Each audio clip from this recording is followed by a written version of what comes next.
Faire une vidéo autour du thème d'Halloween n'est pour moi pas chose facile. J'ai beau avoir grandi avec des séries comme Fais-moi peur, Chair de poule, aux portes du cauchemar ou encore Marshall et Simon, une série créée par Joe Dante, je n'ai jamais eu une grande passion pour tout ce qui est horreur / épouvante. Je préfère des films bien plus débiles comme la série des Destinations Finales qui me fait beaucoup rire de par son premier degré alors qu'elle propose des exécutions tout aussi ridicules et grotesques les unes que les autres.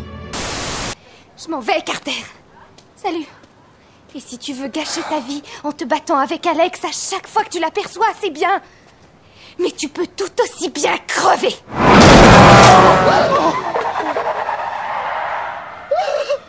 Ou encore la série des Scream qui s'oriente plus vers le thriller que le slasher bête et méchant.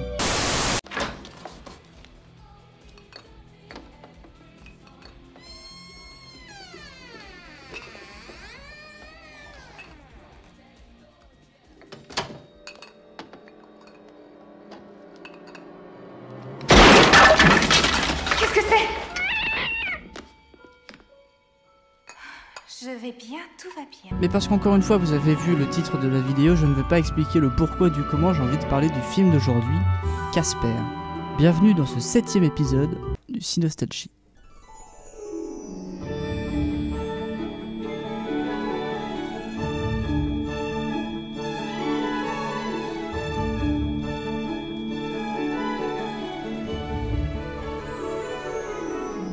Casper, ou Casper le spectropathe au Québec. Mais c'est quoi ça, un spectropathe? C'est un film de 1995 réalisé par Brad Silberling, également réalisateur des désastreuses aventures des orphelins Baudelaire, dont son épisode du Cinostalgie arrive très bientôt. Au scénario, on a Sherry Stoner et Dana Oliver, toutes deux scénaristes sur les séries animées Tiny Toons et les Animaniacs.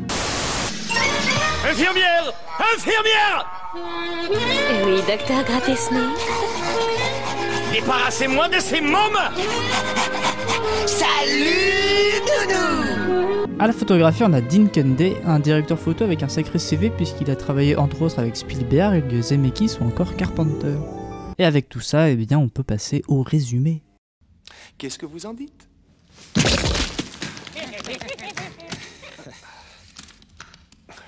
Vous pouvez faire ce que vous voulez, de toute façon c'est votre séance. Suite à la mort de son papa, Carrigan Crittenden, interprété par Cathy Moriarty, et son acolyte / avocat / amant, Dips, interprété par Eric Diddle, se retrouve avec comme seul héritage une vieille baraque abandonnée dans l'état du Maine dans lequel se trouverait un trésor. Boucanier et butin d'or, Whipstaff détient un trésor. Un trésor? Dites, espèce d'idiot, retirez-le! Retirez-le! Seul petit problème, cette maison est hantée par des fantômes.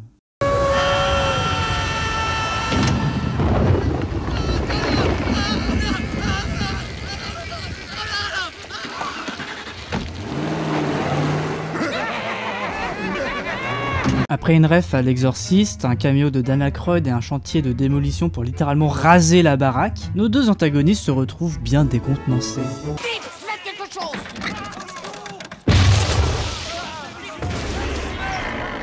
C'est là qu'intervient Casper, notre spectropathe, je sais toujours pas ce que ça veut dire. Un jeune fantôme solitaire qui s'emmerde dans sa maison depuis maintenant quelques siècles, qui après avoir vu une émission à la télé, décide d'aller voir Carrigan afin de faire intervenir un psy pour fantôme, James Harvey, interprété par Bill Pullman, accompagné de sa fille Kat, interprétée par Christina Ricci. Et on arrive ici à un point qui me dérange un petit peu, c'est que Casper en fait c'est juste un gros dalleux qui fait venir la famille Harvey juste pour pouvoir pécho Cathy. Il y a une fille sur mon lit? Oui! En fait, ça veut peut-être dire ça, spectropathe. Enfin bref, la mission de James est donc de faire partir les fantômes de la maison. Pour ce faire, il aménage donc avec Kat dans le manoir et va très vite faire la rencontre de ses 10 fantômes, à savoir Casper déjà, ainsi que ses 3 oncles. Tous pour un et un pour tous. À la fin de l'envoi, je touche. Sur le podium maintenant, le docteur James Harvey en sous-vêtements fantaisie. Ouais, c'est pas Brunel, hein?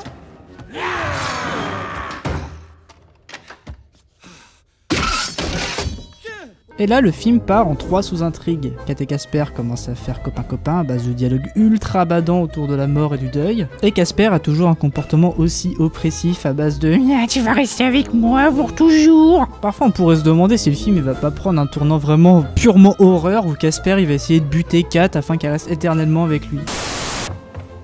Casper, non, le mur, je suis pas comme toi.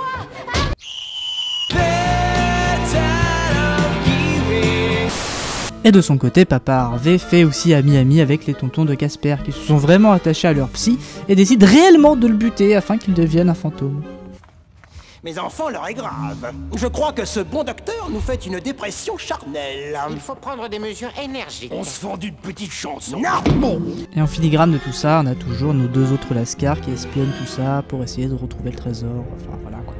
C'est épouvantable. On paye ce monsieur pour chasser les fantômes de la maison et qu'est-ce qu'il fait? Il chasse les fantômes de la maison. Exactement. Et là, le film prend un tournant plutôt inattendu. Après que Kat ait réussi à rendre ses souvenirs à Casper, le gentil fantôme se souvient qu'à la cave se trouve une machine permettant de ressusciter les fantômes. Je suis vivant? Et je vais m'arrêter là pour le résumer si vous n'avez jamais vu le film. Même si ça part un petit peu en cacahuète, il y a quand même la scène qui me fait chialer à chaque fois, surtout grâce à la musique de James Horner.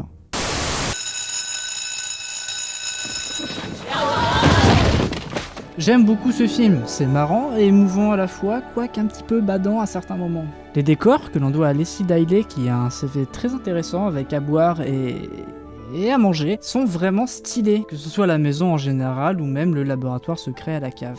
Après, je peux comprendre qu'on puisse reprocher au scénar de partir un petit peu dans tous les sens et surtout d'avoir de grosses incohérences, et de dropper des références à tout bout de champ. Je vais te tuer. Ta maman. Et toutes ses copines de bridge. Vous trouvez que votre vie est dure? Eh ben moi on m'a fait un lifting et maintenant on me trouve les traits tirés.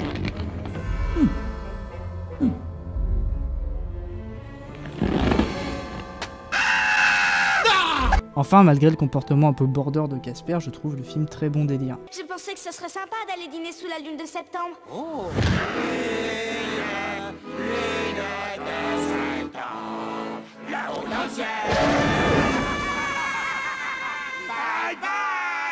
Sinon, j'aurais aimé vous parler du téléfilm Casper l'apprenti fantôme que j'ai poncé étant enfant, mais franchement, c'est pas très intéressant et surtout extrêmement laid. Vite, le chèque. Le bouquet. Maintenant, docteur Harvey, je vais vous surveiller de très très près. C'est tout. Passez une bonne nuit.